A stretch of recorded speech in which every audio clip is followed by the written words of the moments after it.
What is a shinobi? Any person with a heart called to serve, whose discipline has made them dangerous, is hereby titled shinobi. These are their stories.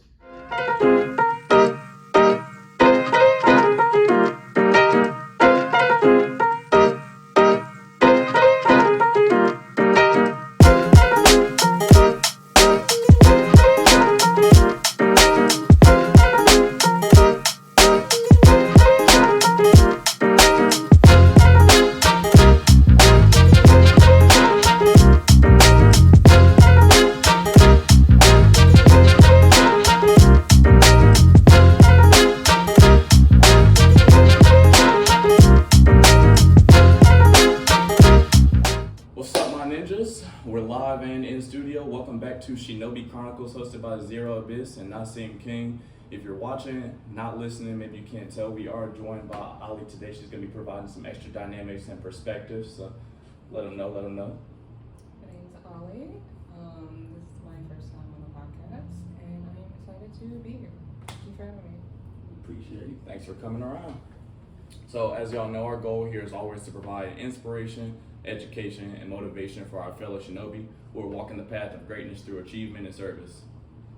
As always, it's our great honor to serve you all, and we will not disappoint. I hope y'all have been pursuing your highest selves over this last week. Today, we're going to be discussing some pros and cons of both collaboration and competition, as well as the necessity of high point, low point, and duality, and then responding to some fielded questions. Naseem, Ollie, y'all ready? Yes, sir. All right, so let's get right into it. First up, we want to discuss pros and cons of collaboration and competition. Any thoughts, y'all? What do y'all think? Right off the rip, what do those words like bring to mind? Collaboration and competition. As far as I always think sports. There's always gonna be some rivalries, and there's always you got your teammates. It's collaboration, so. I'm gonna have to agree on that one for sure. Especially on the collaboration, I feel like it's more of like a building dynamic, like a family-wise connection type of thing. But competition, I feel like people overthink it a little bit. Maybe you can have a competition with like your friends or whatever, as long as it's a healthy competition. If that makes sense. Yeah. More like a rivalry. Yeah. Friendly, right? I mean, it just depends. Two rivals, whether they're friends or aren't friends, like they're gonna push each other. And I mean, that's one thing that we'll mention it. That's a pro towards competition as is. When I think of like pros, of collaboration and competition, I first think about the nature of the reality that we live in, where over here in Western culture, we're conditioned to see ourselves like with individuality as the top, with independence at the top of at the top of achievement. Your goal is just be a solid individual, like get yours, take care of you, do for you. And the problem with that is that we don't live in an independent reality. We live in an interdependent reality. Everything that's going on around us, we've depended on other people before us and other people that are here right now to make these things possible. I didn't make this soundboard. I didn't make these mics for this laptop, but I use all that, and I've depended on other people to put together this society that we're part of. We live in an interdependent reality, and so you kind of have to recognize that competition and collaboration, I look at them as two sides of the coin of interdependence, because we live in a world where all things are connected. You're going to be meshing with people no matter where you go, what you do. And so on the two sides of that coin of that interdependence, you have collaboration and competition. So just to run we'll start off on some competition cons, like some downsides of competition. What do y'all think? Downsides of competition, I feel like, give me a minute on that to come up with a very solid one first. Alright. The downside of that is, if you in your head and y'all losing sports wise, you gonna think, oh man, it's my fault the team is being held down or stuff like that. So you would probably down yourself a lot, and because of that, your performance might dwindle for that. So being in your head from that, you're gonna try too hard, might injure yourself or others and mess up the whole dynamic for the team. Yeah, it's true. So like a self type of thing. Yeah. Like your, how you feeling about your like what's the term?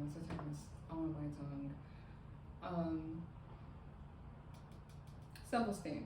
Yeah. Basically.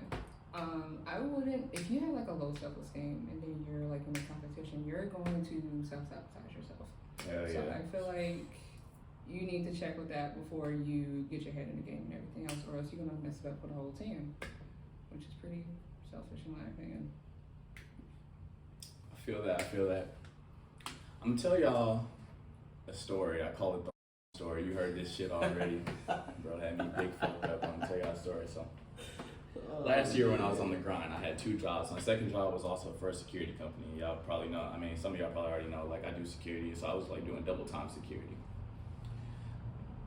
Boss on the job, I'm gonna leave his name out. I might have already dropped it, so if you caught it, you caught it. But I'm gonna leave his name out because I'm not here to shit on nobody. Everybody be where they be. But the boss on the job, he was a cool dude. Like I'm pretty positive he was like trying to indoctrinate me to come along and like be a young blood. Like dude always wore red. You would not catch him using a C like in any text message. Like whatever.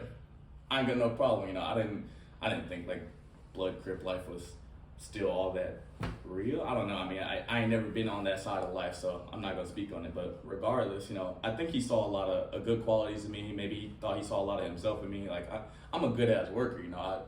I get the shits done. So I think he really appreciated that me. He appreciated my youthful energy, whatever, blah blah blah. He really wanted to indoctrinate me, like bring me into the fold of his team. But check me out. At the same time, bro wanted to holler at my girl, which that's how he moved. He like sex was life for him. I don't really give a fuck because personally, when it comes to competition, I think other men make me look good. But regardless, no big deal. Like he brought her, so we needed some extra bread. So she's working on with the company too, like picking up some shifts here and there.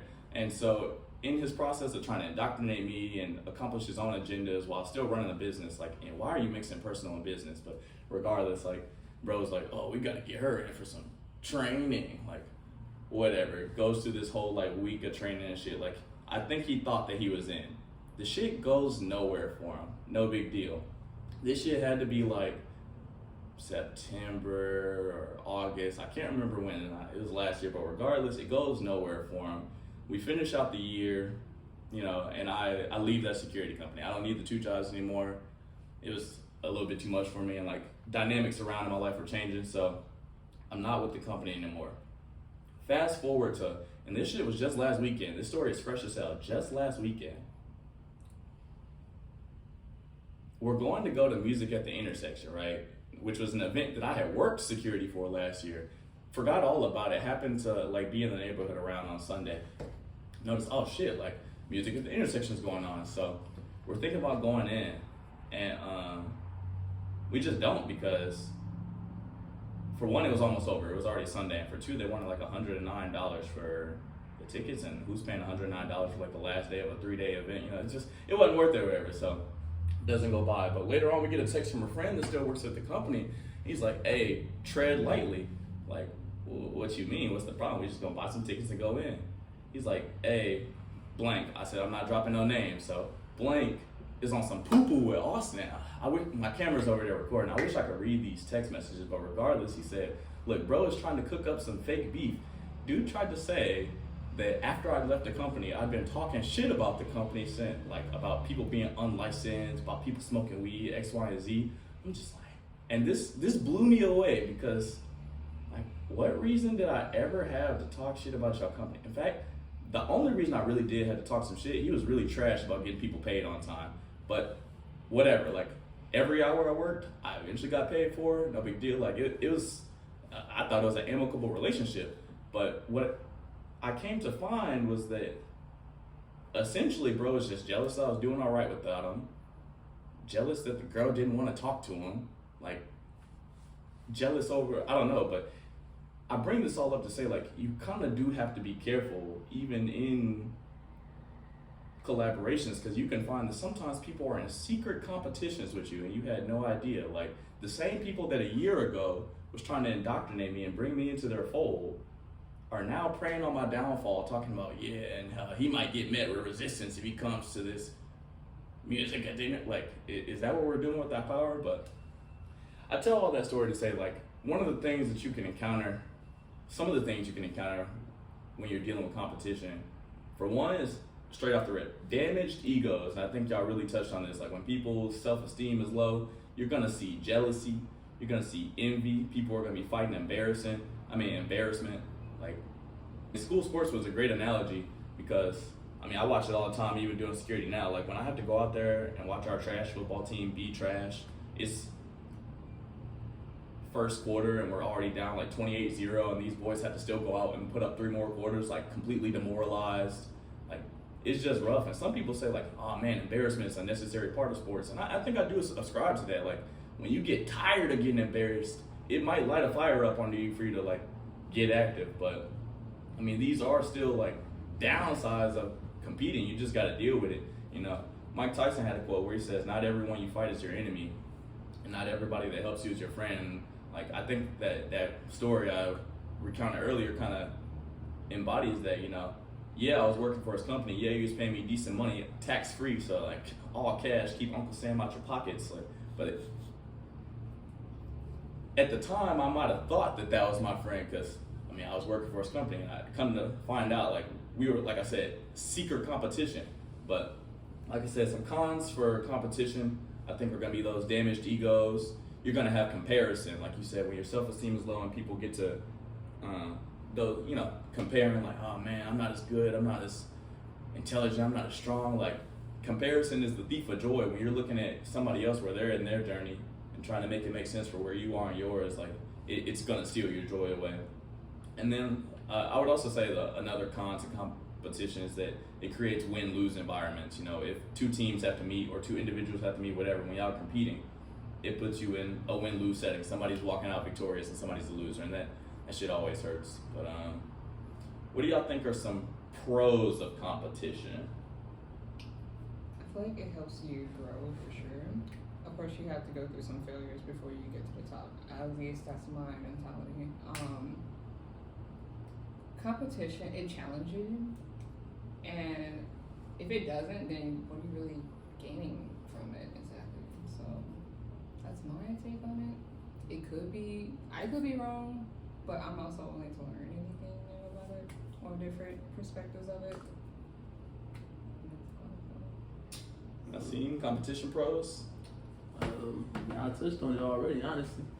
Like you said, you encounter embarrassment, you're going to want to get active if you're actually about that.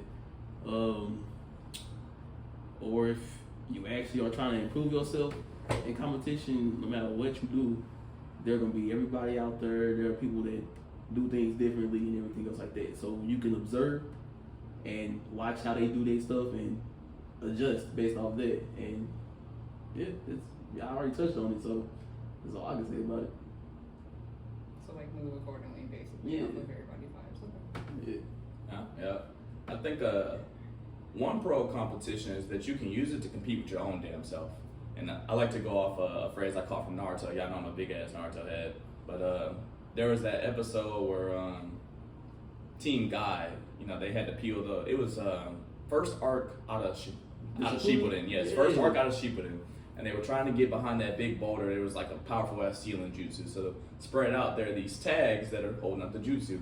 So Team Guy, they spread out, they peel off the tags. Instantly, a clone of them pops out with seemingly infinite chakra, endless stamina, and like you gotta drop off your own clone as you're getting more and more tired, and they're staying 100% fresh. And so, how did they do it? You know, fighting yourself at prime while you're deteriorating. How did they beat it? With the mentality called stronger than yesterday. And that was that if I can top out who I was just yesterday, every single day, like, you can't stop me from getting better. So one major pro competition is like, recognize that you're your own greatest competition. Like, if you're gonna have a rival, like, rival with the dude yesterday and use that to fire you up. Another couple pros, I think, we've been on the sports, of course, a lot, but it unifies the team. You know, when you say, hey, We got to get out there and we got to whoop their asses because they're coming for our wallets. They're coming for our, they're coming for our lunches. Or if anything, they're coming for our pride and honor. Like, under the right leader, that's going to really unify a team to say, like, hey, it's us versus them, so what are we going to do? I think competition also helps drive further achievement. You can look at that like in the American marketplace when they compare capitalism versus socialism. They say, okay, well, when everybody's allowed to get out there and like best product, best company, best service wins, like you don't have any choice if you want to win but to get better. And so I think, like I said, it drives further achievement. Competition, I think, is also a really healthy can be a really healthy outlet for intense energy. When you're pissed off, when you're heated, when you're ready to fuck something up, like, and you get out there, whether it's basketball, whether it's boxing, whether it's football, whatever it might be, if you're a sprinter, you're a swimmer, like, that's a great place to transmute some of that intense energy into a healthy outlet rather than going home and beating on your kid. Hey, some people. We don't. So like a therapy Yeah, we don't subscribe to that. Oh, Go ahead. no. So like a therapy type of thing. Like if you're upset, you want to release all that energy or whatever. Like you don't want to yell at the person that you're mad at, so you take all that frustration and anger on the weights, lifting. Hell yeah. But or if you're a boxer, you put that out there on the boxing bag, on the punching bag. Yeah, my bad. Sandbag, got one. Whatever you get the point. And lastly, I've said it every week. It might make it into every episode every week. I'm gonna keep saying it. Iron sharpens iron, straight up. Like one way that you can turn competition into a pro. Say that me and you are working out, and we does that. But say me and you are working out. And we've seen this before. You get up there, you do your 10 pull-ups. I'm like, okay, now I gotta get my at least 10.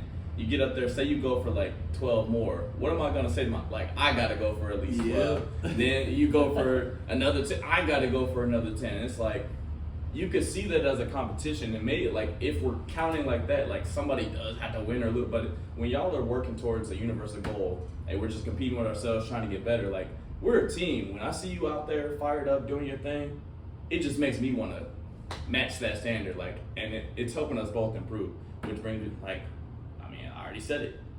Iron sharpens iron. How else can you put it? Any other thoughts? No. Cool. So we'll move on to cons of collaboration. I'll tell a reference. Maybe you call it an analogy or metaphor. Regardless, let me drop a metaphor. So I heard once in a quote, I think somewhere online, I was probably scrolling on Instagram or whatever. They say, when you go to war, if there's 100 soldiers out there, right? You got 100 soldiers on your side of the army. 10 of them don't even belong there. 10 soldiers haven't, you shouldn't have even recruited those dudes. You should have left them in the States. 80 of them, target practice. They're not really gonna contribute. They're just there to mask your last 10. They say it's those last 10 that are really gonna be putting in the work. I bring that up to say because one of the most prevalent cons to collaboration can be an unequal distribution of work. It's like, why did I go in with 100 dudes and 90 of them aren't willing to really put in the work that I'm willing to put in? Like, I think that's a straight off the rip. Think back to group projects. Everybody's been in a group project in school with 4 motherfuckers and 2.5 of them are stupid. Dang. Am I lying? Am I lying? Correct me if I'm wrong, yo, but we all been there. So then you put in all the work because they're like, oh, you're pretty smart, you gonna do, and y'all all get the same grade. Well, why can't we get a grade based off the work we did? Oh, but you did. It was a group project. So unequal distribution, I think, is always gonna be like a one con of collaboration that you can't miss. Any other thoughts? I can definitely speak on the group project shit, but alright, so one of my classes, I definitely had to work on a project, and it was just me and these 2 guys. Automatically, since they knew that was a girl, they was like, oh, she got all the way. We ain't got to work. There it is. We chilling. There it is. So it's 2 days from the presentation, and I'm like, alright, well, did you get this? Did you get that? I'm like, I'm doing everyone's work. What are you guys doing? Oh, I got stuff to do. I gotta hang out with my girlfriend. I gotta do this. I gotta do that. And I'm like, bro, what are you in this class for? This is a grade that's gonna affect all of us, not right. So during the presentation, they showed up, but I put all the credits on me. Hey. So I was like, oh, this is done by Ollie. This is done by Ollie. They didn't get no credit. There's no. And I communicated with my professor. He was like, damn. Well, since it was a group project, you get an A, but they get an F. So I'm chilling. Moral of the story. There is a God, yo. Yeah, there is a God for sure. Look. So honestly, collaboration can definitely be a con in that department, because then they're like, oh, this is a time for me to relax. I ain't gotta put in effort. I got all these people with me, so I ain't gotta put in, my energy towards this, which that kind of backfires in a way. Yeah. I don't got nothing to add. You already said it, but I just based off our work environments, starting off our first job. Shoot, me and you held the whole store down. I swear we held the store down, bro. Shake. We held the whole store down. Me and him both had headphones on. Both of us taking orders, grilling, making the food, making the shakes, getting all this money out of stuff. Like, we held it down. Yes, we did. Held it down. Like, that kind of stuff that ain't it. This is why you lose good workers. Hey, social proof, I'll give you a social proof. After we left, that Steak Shake was closed within a year. No cap. No cap. That was trash. Well, shoot, even like Chick-fil-A too. When I worked at Chick-fil-A by myself, I was in the back making the food. And they'll get mad, like, people want communication. And they'll make me mad a lot, because I would have to do a lot myself. I would bread the chicken, I would have to fry it, I would have to make sure it's given to everybody, and I had to do my other tasks. I do a job meant for 3 to 4 people by myself. And they get mad when I don't communicate to nobody, because when I'm mad, I stop talking, because it's the best option. Otherwise, I'll be fighting everybody. But yeah, that kind of stuff is trash. I can't even collaborate or nothing. But yeah, that's all I can say. Oh, based off your story with no name, not gonna say the name. I just want you good. I just want water. Yeah, basically, I ain't gonna say the name, but you gotta watch out for snakes and rats. Hell yeah. You gotta have that discerning eye, which is what I had, and that's another story from another time. But nah, tell it. Come on. Snake in the grass. Let us know. So Chick-fil-A again. I was working in the kitchen and stuff, and my manager, he was the one that played around a lot, and that made me mad too. But yeah, basically he wanted to chill out with everybody. He asked me like, "Oh, come over, you know what I'm saying? We can smoke or something." Like, 1, I don't smoke, and 2, like, no, I'm cool. I just kept saying I'm cool, and then eventually my coworker that I was cool with, Chris, he was like, "Hey man, come on man, I ain't talking about myself." But whatever, I'm like, just don't go in. Like, what? But he's like, come on man, come on bro. I'm like, alright. But they asked me why I didn't want to go. I was like, I don't trust my manager. And again, you shouldn't be like collaborating with your workers. Don't overmix work with personal. Yeah, don't mix it. Y'all can be cool, but don't overmix. Yeah, but not business. Work, like job, like definitely don't mix business and personal. But keep going. Yeah, man. Like, so yeah, I said I had that discerning eye, thanks to my mom. But I told him like, I don't trust him. I feel like he is fake. And then he eventually asked me. I told him straight to his face. I'm like, hey, I don't even trust you, bro. And he got in his feelings for that. But eventually, I did go, and no smoking and all that stuff. But later on, he ended up getting me fired just because he didn't like me after that situation. So I was like, it was over some dumb stuff too. I'm like, that's kind of petty, but we ain't gonna talk about that. And I got fired, and they didn't even tell me I got fired. I just found out because I wasn't on the schedule. I'm like, hey man, why I'm not on the schedule? I want my money. Like, what's going on? And they was like, yeah, you're fired. What's the reason? They couldn't even give me an honest reason. It's because he said, hey, go ahead, fire Darian. This is what he said. Go ahead, fire him.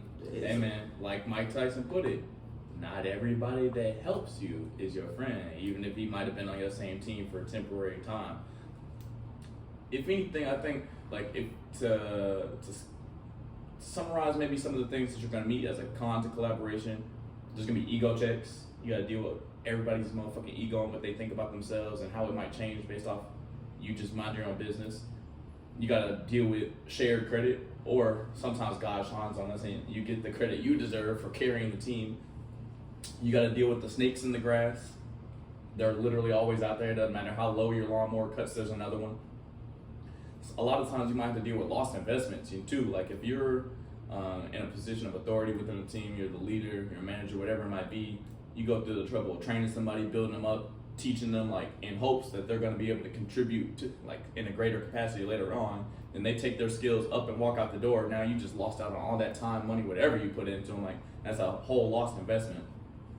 I also think shared outcomes can be a downside to collaboration. Like just think of that 100 soldiers metaphor, or even on a football team. If you're the best player, whatever it may be, if you're putting out 120% effort, busting your ass, but the majority of the people just aren't, and y'all lose, like, well, what did I bust my ass in a losing effort for? Like, why do I have to share the outcome with them?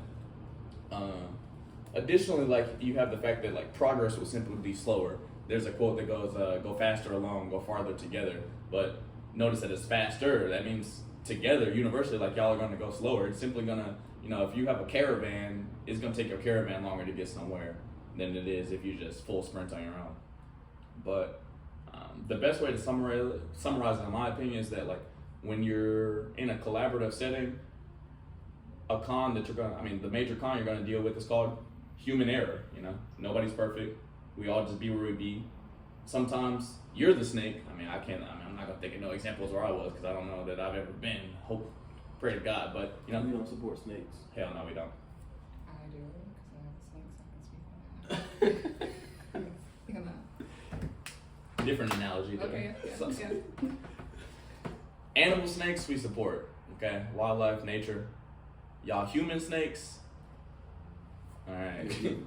But like I said, human error is really the downside of collaboration. Nobody's perfect. People be where they be. It's all a journey.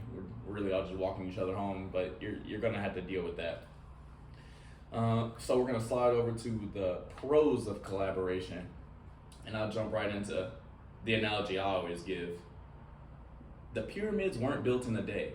No, not only were they not built in a day, but they were not built by an individual. Imagine if way back when, I don't remember what year, Google search it, whatever answer you need for when the pyramids were made. But imagine if the architect came and he said, hey guys, got a glorious idea. Y'all are gonna love it. Wait, hold on. The hoes gonna love it.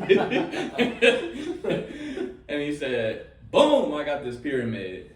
Let's put it together. And they said, it looks nice, but we won't buy it.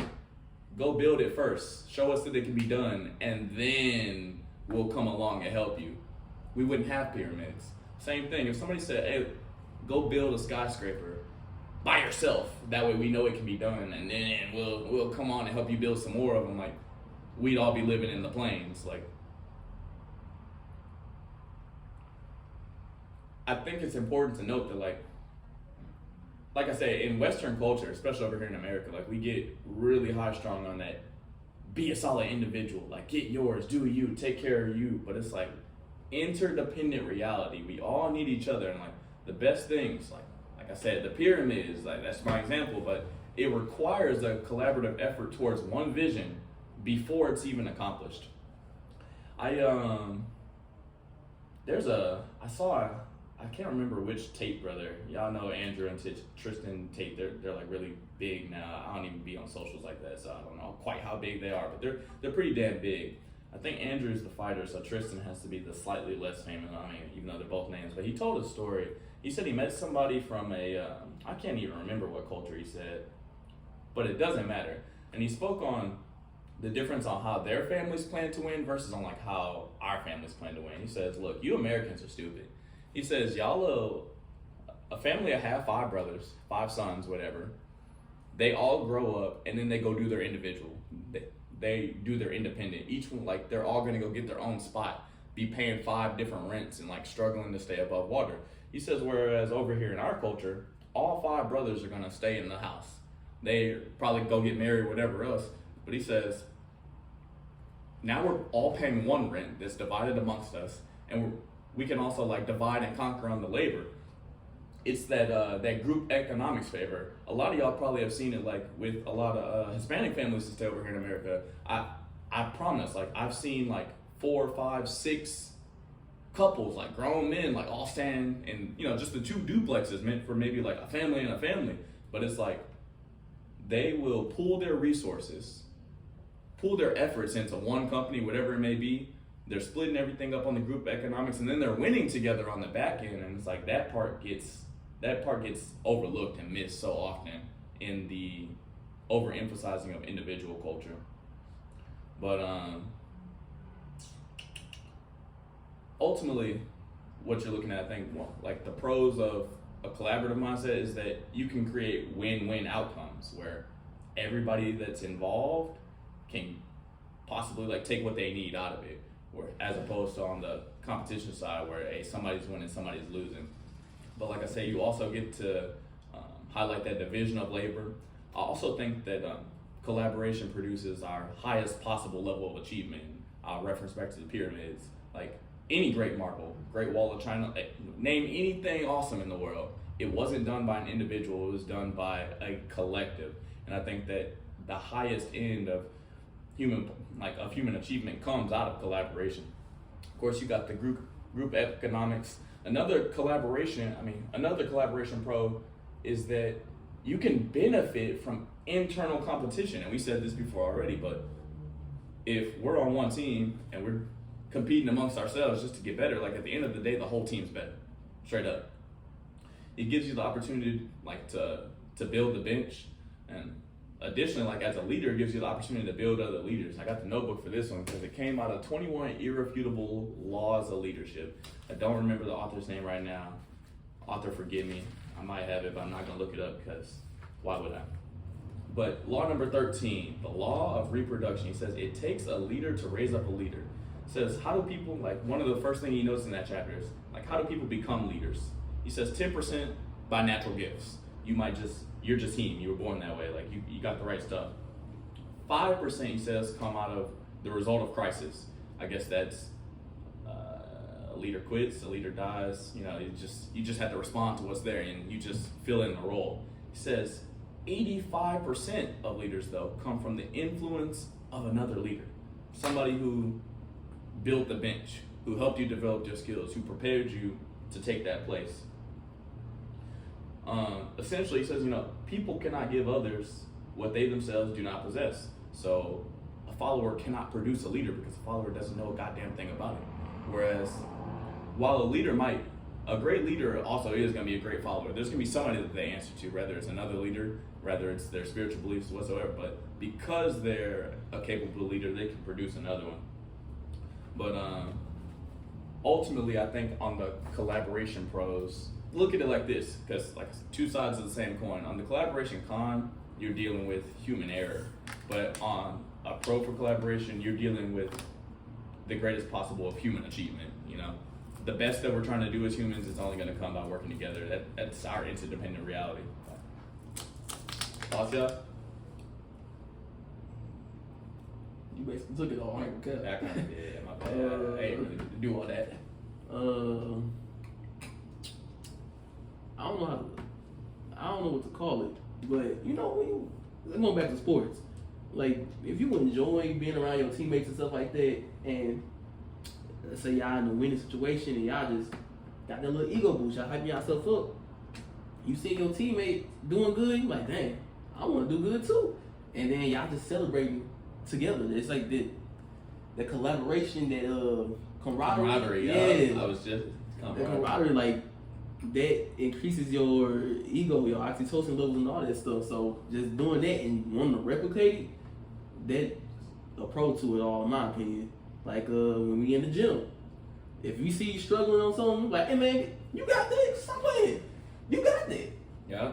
That gives you that boost. External motivation. Mm-hmm. Yeah, man, it's that boost you need, that little extra push you need to pull out whatever strength you got or whatever. That's a pro to that too, in my opinion. Don't miss that, because humans need that. Like, we're literally social creatures, and like we do get into our low self-esteem moments, our self-destructive moments, our self-sabotaging moments, and like sometimes you really do need that somebody else to come along and say like, yo, get up, you're not done. Right. Like that stuff is good. Or, you know, that feeling you get when you got nice little fit on, you get those compliments. Mm-hmm. You know what I'm saying? You put that shit on, boy. Yes, sir. You get a nice cut or something, like, dang, looking good. Like, yeah, I already know, you know what I'm saying? You feel good. So, yeah, that feeling you get. That moment when you walk out, it's like, bro, you look like you get money. It's like, you don't know that I'm broke, but I put that shit on, boy. Yeah. Good shit, dog. Good shit. So I think it's probably safe for us to move on to our second segment here, and we're going to be looking at the necessities of the highs and lows, the duality of it all. What y'all think? Character development. Yeah. Just like Naruto. Pure character development.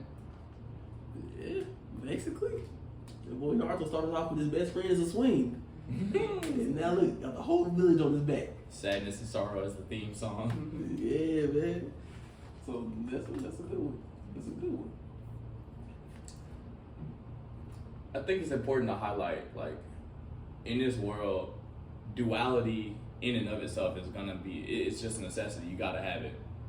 And it really creates itself. I mean, when you think about it, every light shown casts a shadow. Straight up. Because unless you're like in an empty space and it's just pure light, but if there's any type of physical object at all, a shadow will also be cast when the light hits that thing. So every light shown naturally casts a shadow. It's just a byproduct, but you do need to have them both. And I say that because without strife, there's no satisfaction. I got opposing stories to go along with this thing. So when I was in high school, actually when I was in school in general, like I thought shit was gonna be easy because shit was pretty easy. Like I'm not here to like do any bragging, but like school did, like I didn't find it to be much of a challenge or whatever. Blah blah blah. When I get around to my senior year, it's first semester. I think I had an ACT lab at this point. I've been working and shit, so I've done a lot of, like, I wasn't even doing no work in ACT lab. I was sleeping in ACT lab, goddamn me. Like, that was recovery time. It was my second hour, and I needed it. But a friend of mine, she was getting ready to graduate early. She was like, oh, yeah, I got all my credits, been talking to my counselor. I'm finna go ahead and graduate early, go do a semester at community college, whoop, whoop, whop. It's cool. High school's not it for me. I was like, oh, man, that sounds hella nice. It's like, I used to want to graduate early. And I started doing some math, and I added up my credits, and I was like, wait a second, what? I could be done after this. Bear in mind, like, semester ends probably like, yeah, I want to say it was like December 17th, 18th, whatever, somewhere up in there. You know, Christmas break. Y'all know how it goes. It's December like the 15th as I started thinking about this, and I was like, well, maybe it's not too late. So I go down to the counselors. I'm like, what's up? Like, I got all my credits after this. Like, can I go? Can I go? And so she looks it up and she's like, yeah, you can. Have your mom, like, sign this sheet. You're good. I was like, perfect. Did all that. My mom was like, wait a second, you're graduating now? I thought I had 6 months. Yeah, you're graduating now? I said, yeah, I'm graduating now. I'm done. Signs the paper, cool. Within 3 days, I switched from, I cut off, like, half a semester of having to go to school. But, like, where was the there was little satisfaction to it. Like, it didn't feel like much of an accomplishment because it wasn't something I had to try really hard for. Like, I hadn't like busted my ass to graduate a year early, half a semester early, whatever. It kind of worked out that way because I had been doing what I was supposed to do. On the flip side, though, I can think back to when I was a freshman. You were there, we were wrestling, and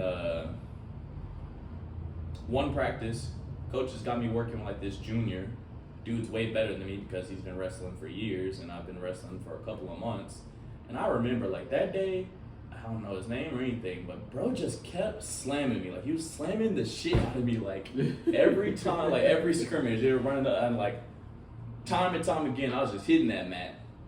And by the end of practice, we're running our time laps around the school or whatever. You remember the time laps, that's where we got our cardio in. First lap I'm running, like already feeling like shit. Got this pain going in my hip. I'm like, man, I don't get it. Managed to get through the first lap. Second lap around, I think I made it like a quarter of that lap, and then all that just felt up, pop, and like couldn't run anymore. I was like hurt. Literally had to be like limped down, you know, like using our teammates as a crutch. And come to find out, like, I had fractured my hip. Nobody knows how specifically, although I can tell you, like, as the person that got slammed 10,000 times that day, like, bro, literally fractured my hip. That's crazy.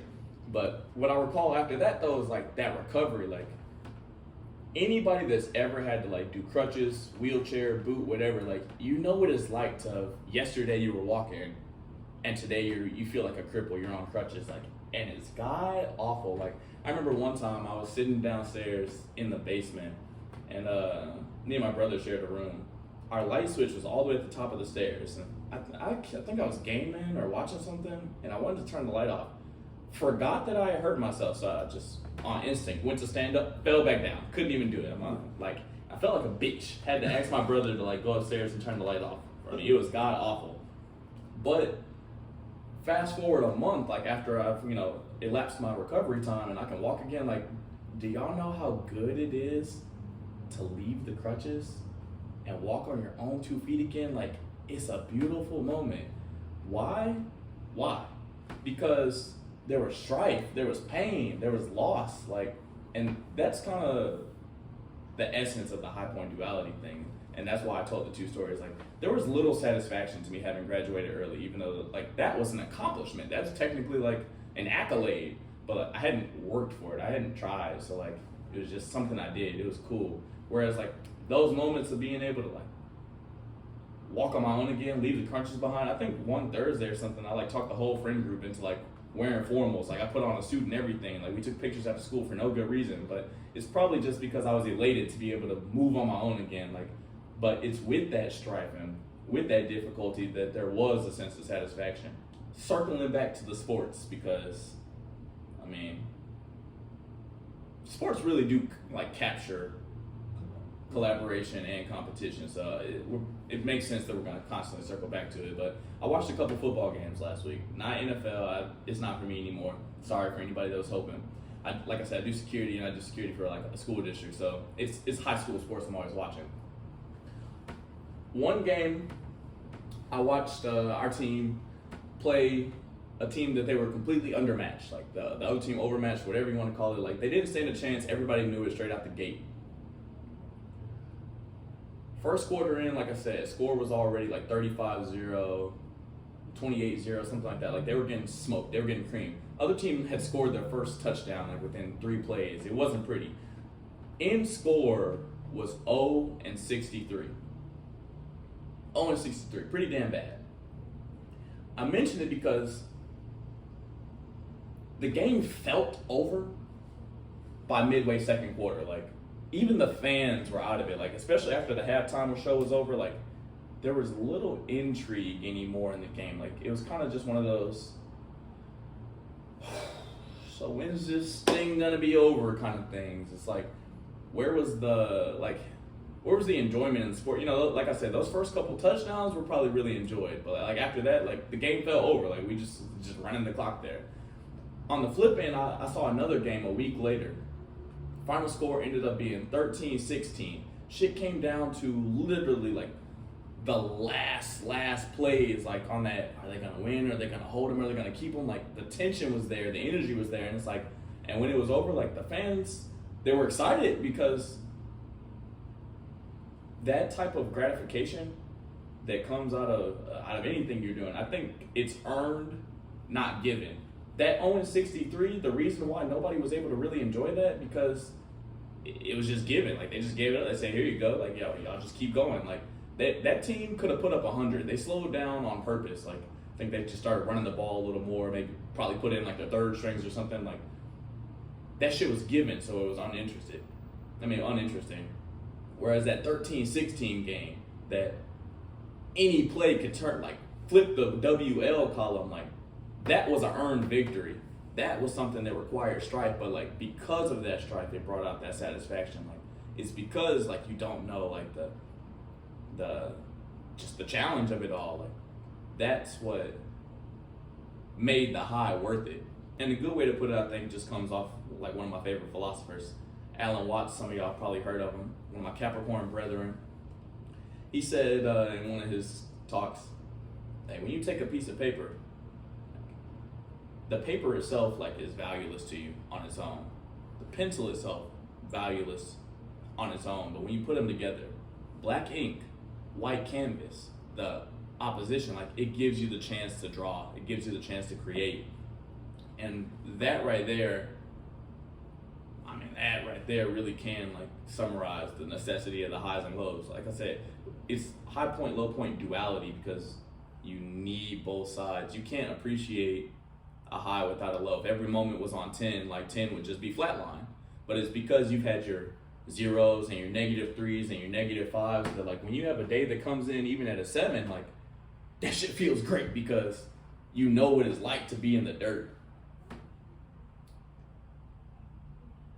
Y'all got any like experiences that like took you through the mud, but then afterwards like that payoff was like everything or more? I do have one. So I recently got into an accident the last year. I had this nice ass car and it was like a hybrid. It's a Chevy Volt and I used to travel with it everywhere. Everywhere I go. Went from Colorado, Florida, all these other places. I took advantage of that. And I got into that accident, fucked up my chin. So this part of the bottom of my chin was just open to the point where you could see the bone. So Goddamn. I couldn't speak. My tongue was split because I bit down on my tongue super hard, and I couldn't feel a thing. I didn't even know it happened. So I lost the ability to speak. I couldn't move my jaw. I couldn't eat for a while. I had to be on tubes. I didn't know I lost it until like I had tried to eat, and I was like, damn, I can't fucking eat my favorite foods no more. I gotta blend that shit up, put it in the liquid. Now it's my lowest. Like I didn't have my car. Of course, I got the another car, but it's not the same. It's like, damn, I had to build my way back up to what I had. But without that low, I won't be motivated enough to strive for a better thing, like strive for a better vehicle. Yes, I love my precious Kirby, is what I call her. I love her dearly, but I want to do something on my own for a change because I'm so used to my dad, providing for me, giving me things. Listen, I'm spoiled and rotten, but I just want to win those things on my own so I can feel like I'm capable of doing things on my own. But if it wasn't for that, I would not be here. So I'm kind of grateful for the accident. Somewhat. It was a pain. It humbled me fast. I will say that. Hey, well, we're glad you're here. Yeah, I'm glad.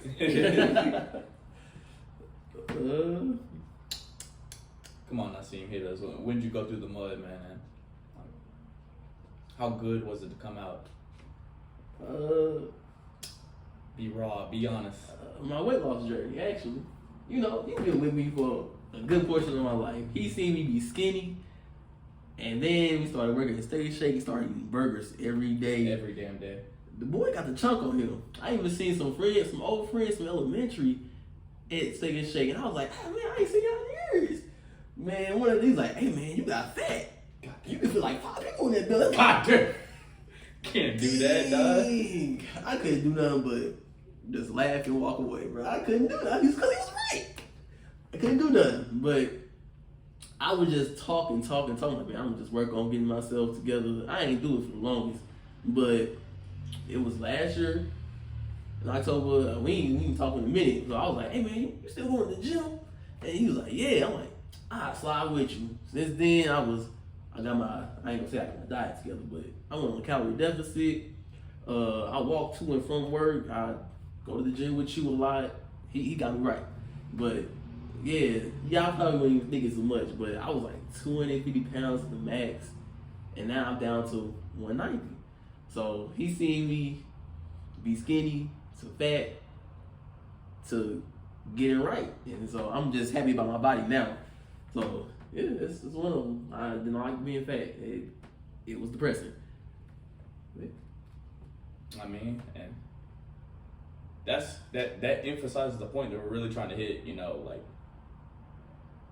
if you had came out the gates on 10, on 12, whatever, you wouldn't appreciate it the same way that you can now. That you've been on the other side, man. You've been down and out. To come back from that, like that's what brings that satisfaction. Earn, not given. Definitely earn, not given. Before I move on, I just want to say, iron sharpens iron. Just like iron does sharpen iron. Come on now. And when you in the gym, you're gonna like the way you look. You're gonna like the way You're you gonna look. like the way you look. You're gonna like the way you look. I will say, if it wasn't for your friends, or even if it wasn't your friends clowning on you like that, you wouldn't even get the motivation to even do better. My friends clown on me every single moment, but that motivates me to do better though. I want honesty and be stabbed in the front and in the back, like, oh, she's bad, okay, but I'm not gonna tell her. I don't want to hurt her feelings. No, hurt my feelings. Yeah. Please. Keep it a step. I do appreciate it. You hurt my feelings in that second, but I do appreciate it. What? You said give it a buck. Yeah. As long as I said that. Hey, that's why they say embarrassment is a necessary part of sports, because sometimes you need somebody to put that fire under your butt before you say, all right, this shit ain't it. Last touch that I want to put out there on the necessity of highs and lows, I want to speak on The Healing Wisdom of Africa. I love that book. Y'all gonna hear me reference that a lot. 2 by Malidoma Patrice Same. Notice that I actually know this author, because if I know the author, that means I love the work for sure. But towards the end of the book, he really speaks and he says that suffering, like going through it, like is a necessary part of humans becoming whoever it is that we're meant to be. Like when whatever it is that you go through, whatever you've lost, whatever you've experienced, however you've suffered, like you need those things to put you on the other side of maturation, of evolution, of becoming. Because then not only do you have that experience for your own self, and it has turned you into the more mature, more accomplished, more patient, more disciplined person that you might be, but now you can become a mentor to somebody else that's in a similar place. Somebody else is going through something just like what you've gone through. Somebody else has been in an accident. Somebody else has put on weight. Somebody else has probably fractured their hip, whatever it might be. And because we've had experiences like this, now you can mentor and shepherd that person along through their journey. But he says that hardship, like going through something like that's it's a necessary part of us becoming who we're meant to be. Now, he also says that humans need acknowledgement too.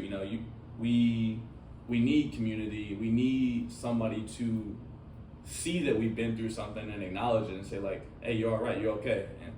And we appreciate that. I mean, we appreciate what you bring to the table now. He says that a lot of times, like, especially in Western culture where we're stuck on our individualism, like people will go through whatever they go through, whatever their traumatic experience might be, and then still feel unrecognized, unseen. And so like subconsciously, that's why they repeat, that's why they cycle. They go through the same shit again and again and again, hoping they're like, okay, well maybe this time somebody will notice. Maybe this time somebody will notice. Now, that's a little bit off topic, but regardless, like I said, that hardship is necessary on our journey of becoming. And that's part of why, that's why we need lows and highs to compare against each other. So, black ink, white canvas. All right, so we can just slide straight on into segment number 3 here. We're just gonna be responding to some fielded questions. This time we only got one. I've been big slacking. I've not been convening with the people, so y'all forgive me. But this question came from our boy Gabe, over at Planet Fitness actually. He says, how does someone come out of their darkest times? How does somebody come out of their darkest times?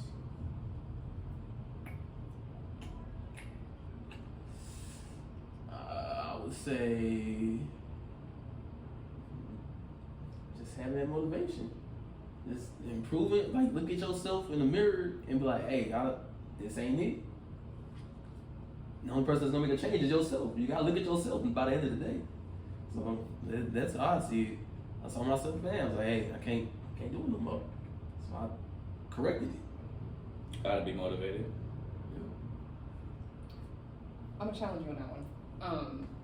So do you think that you can just wake up with motivation, basically? Like, do you think how easy do you feel it would be to just, mind you, you're in your lowest of lows, right?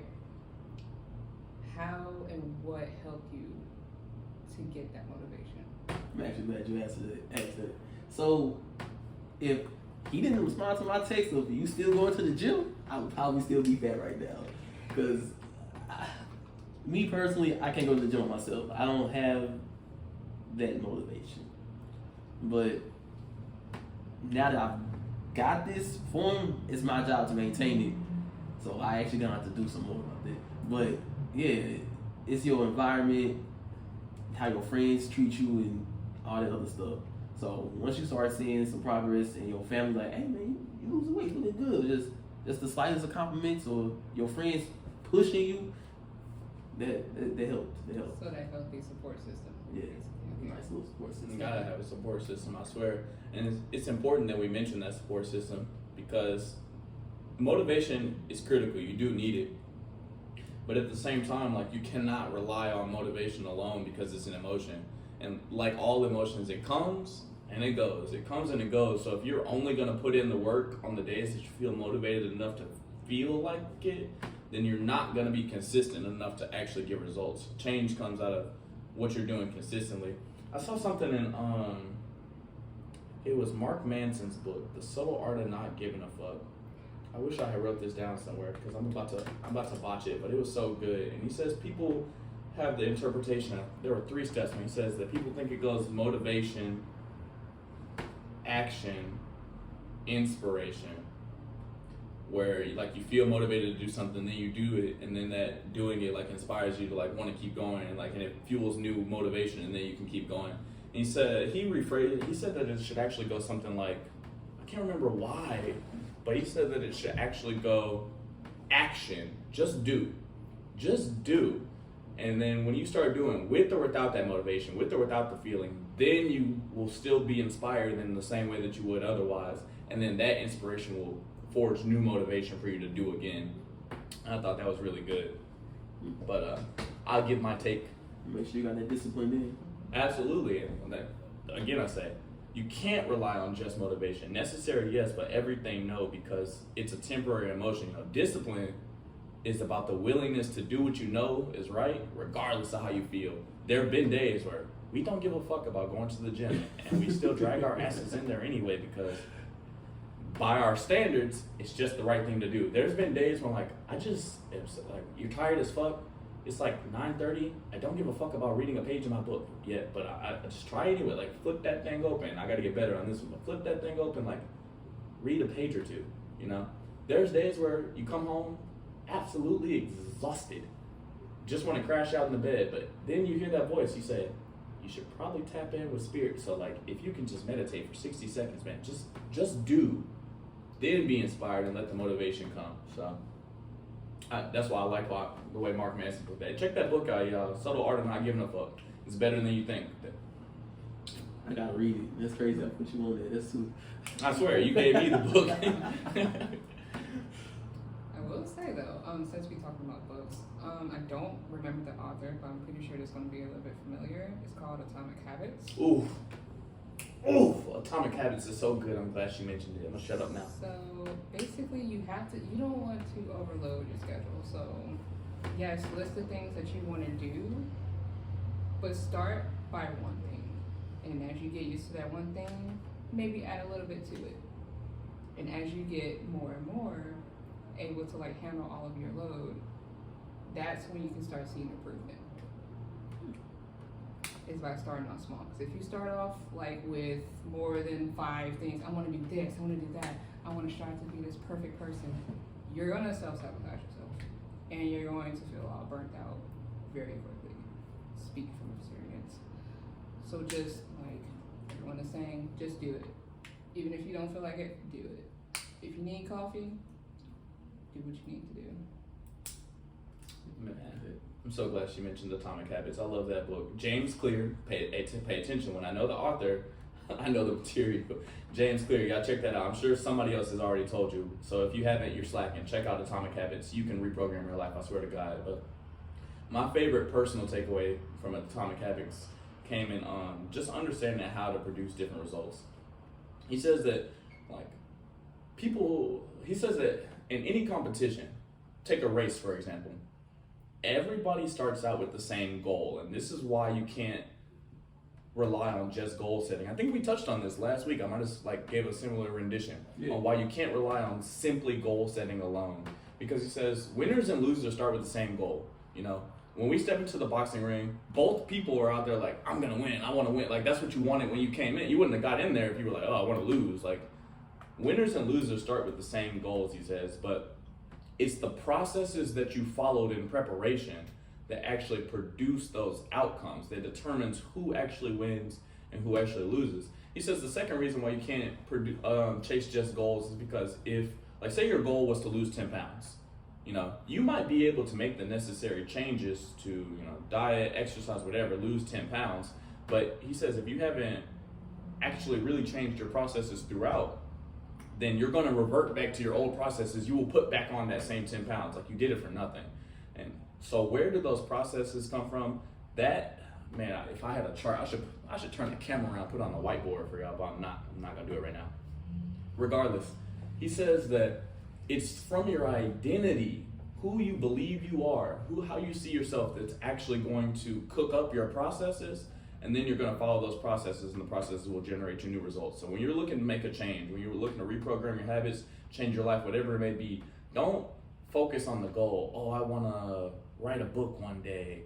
Oh, I want to run a marathon. Oh, I wanna save $1,000. He says, look at the identity, how you view yourself, who you see yourself as, and let that generate the processes for you. And let that continual, habitual implementation of the processes be what generates the outcomes that you're looking for. He says, like, if you want to write a book one day, like, don't set out like, oh, I'm about to write this book. Identify yourself. Hey, I'm a reader. I read. That's what I do. Even if you just read one page today, one page tomorrow, one page the next day, as you build a habit, it's something that you're doing daily because that's how you identify yourself. You're gonna build a tolerance for it too. You're gonna be able to read 2 pages, 3 pages, 4 pages. It's gonna grow because it's just something that you see yourself as. Or if you're a writer, you know, you wanna write something. Write a paragraph today. Write a paragraph tomorrow. Write a paragraph the next day. Like build that tolerance up such that eventually you're gonna be writing a couple paragraphs, and you're gonna be writing a page, and you're gonna be writing a couple pages. All across the board. You want to save money? I gotta save $1,000. And just try to save $5 this week. Try to save $12 next week. Try to save $15 the week after that. Let it become, like I said, identify who you want to be first and identify yourself as such. You know, if you want to quit smoking, it's not, I'm trying to quit smoking. It's, I'm not a smoker. You know, that's not who I am. Like if you want to be write books, you have to, I write. If you want to live a healthy lifestyle, it's not like I'm trying to lose 30 pounds. It's I just value health. That's who I am. That's what I believe. You're going to put together processes that align with that identity of who you are, how you believe yourself to be, and then those will generate the outcomes that you're looking for without trying. And you'll find that unlike when you set a goal and you revert back to your old forms, like you might write that book and then you're going to keep writing because you're a writer. You might lose those 10 pounds and then you might lose some more because you just value health, you know, whatever it might be. Re-identifying yourself, you can use that to come out of the darkness. That right there, you know, identify yourself as who you want to become, and then seek out the processes that are going to help you get there. But my take, I always go with the exact same one for how somebody comes out of the darkest of times. It starts by recognizing that you're exactly where you're supposed to be. When you're at your low point, you're exactly where you're supposed to be. You have to realize that we are seeds meant to flourish and grow. When you're surrounded by dirt, darkness, pressure, and you can't take it, you have to learn that, like I said, you're exactly where you're supposed to be. You are a seed and you were planted there for a purpose. Nourish thyself. Be nourished from the outside too. Allow people to motivate you, water you, grow you up, fill you up. Learn, grow, expand. Realize that new information opens new doors. Learn yourself first and then learn habitual improvement. Like we were just saying with Atomic Habits, as you identify differently, learn yourself, identify different, learn habitual improvements. That was another thing they said in Atomic Habits, that if you just 1%. If you improved by 1% every single day, mathematically, this is real numbers, you can get your calculator, I say it every time, you would be 37 times better in a year. Stack that. Imagine stacking that. 37 times better a year from today, then 37 times better than that a year from that, and 37 times better. Like, it's exponential. That's why he says atomic habits, because it's small changes to your daily that over the course of time produce atomic differences. Like, because it's going to be exponential. Like I said, you're multiplying yourself. If 1%, you can just do 1% every day, better than you were yesterday, stronger than yesterday. Y'all heard what I said. You're going to be exponentially improving yourself over the course of years. I mean, he actually quotes, I mean, how does he explain it? He says that, like, when you pay attention to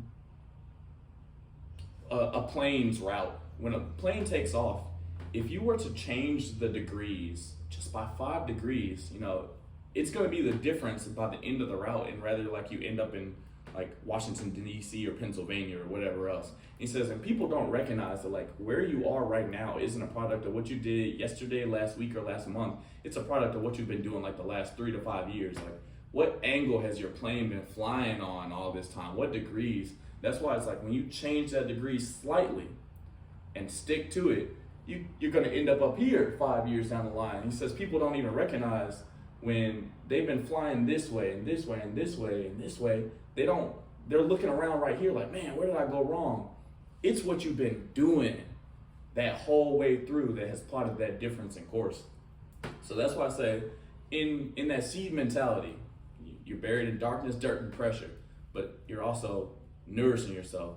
Give yourself the chance to learn, grow, and expand. Allow new information to open new doors. Learn habitual improvement.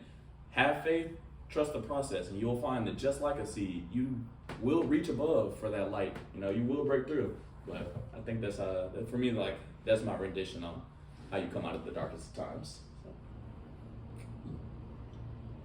That's everybody. Yeah. Cool. So I think that's a good place for us to wrap. We just slide right into. Let's hear it. Yeah. So I had to write on my end just in case.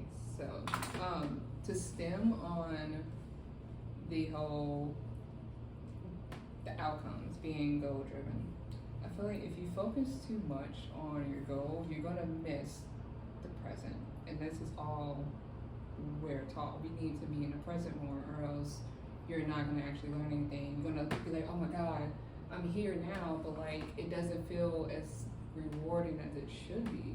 That's because you're not really, you wasn't present.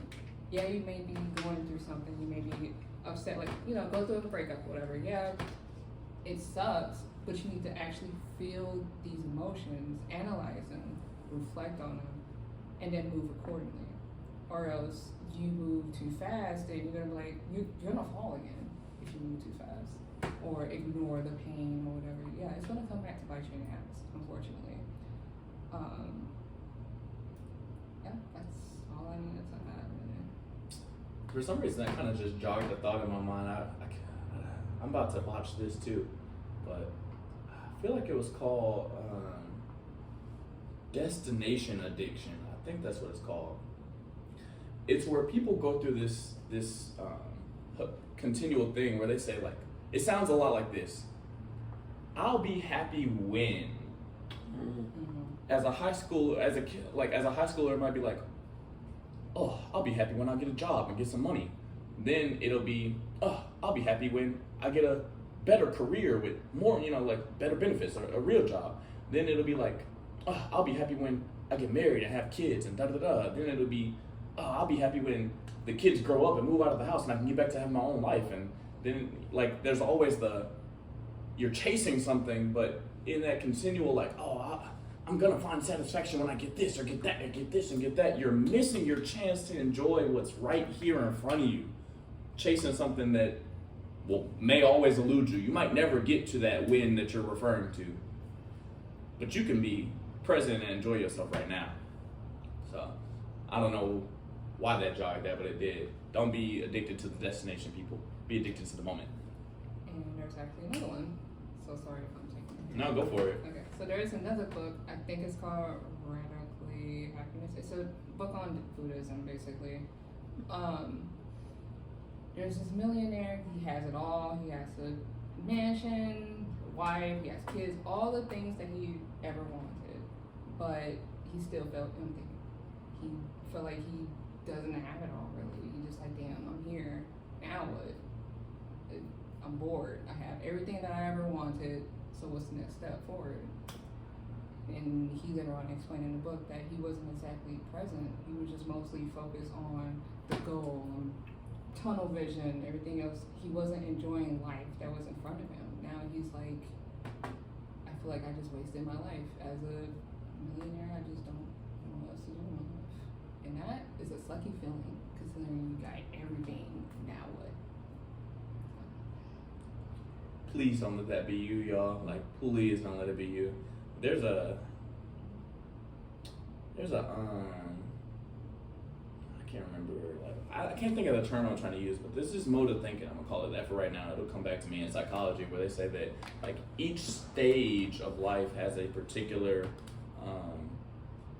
type of crises. I can't think of them all. Like, I know for teenagers, like, if I'm not mistaken, it's like identity versus acceptance. You know, like, they want to be accepted by other people, so like ultimately you kind of have to fit in, but then they also want to know that they're their own person. And there, like I said, there's ones for each stage of life. I can't remember them, but what the one that's coming to my mind right now is that when you get up into your 60s, they say, like, that senior range of age, what they're typically battling with, their crisis, is regret versus satisfaction, if I'm not mistaken, because it's like, you know that you're nearing towards the end of your life. You know, you're not spring chicken anymore, and so now you're at that place where you're looking back at everything you've done, everything you've accomplished, so on and so forth, and you either have the opportunity to like be gratified with it, like, yeah, I like what I did, you know, I like what I produced, or to regret, and it's like there's no going back, there's no changing it. And that's why I say, please don't let that be y'all. Like, really know who you want to be and where you want to go, because when you get there, I mean, that, like, y'all know those crabby old people that just can't be satisfied by anything. It's never personal. Like, it's only personal to they themselves, because typically they're just dissatisfied with the life that they've led. So please don't let that be y'all. Otherwise, there's no coming out of that darkness. I don't think so. Any more comments? Jump ins, throw ins, add in stories? No? Cool. So I think we're ready to slide on. So like I said before, it has been our great honor to serve y'all here. If y'all made it this far, we definitely want to say thank you for listening until the end. We came to this platform to be able to serve y'all who are striding down the path of greatness, and it's those of you who lend your time and your ears to make that possible. So whatever platform you're consuming on, be sure to like this episode, participate in any polls we might put out, subscribe to the channel for more insights on the life of a modern shinobi. Also, don't forget to connect with us on Instagram and TikTok. That's where you're gonna find the short form contents. If you ever seen us and you participated in one of our interviews, you'll find yourself out there. And lastly, if there's anybody that you'd like to see on this show, that you'd like for us to collaborate with, reach out to them. Please get in their comments, DMs, or whatever, and let them know that you want to see them working with us. I'm gonna say this every week. Content creators create for their fans. Run it back. Content creators, they create for their fans. So when you tell your favorite creators that you want to see them collaborating with us, that's what gets their attention pointed our way. So be sure to shout us out to whomever else that you're watching and listening to. And that's really it. You know, I hope everybody's having a great day. And remember, choose with your actions today who you're going to be tomorrow. Will you be greater than yesterday?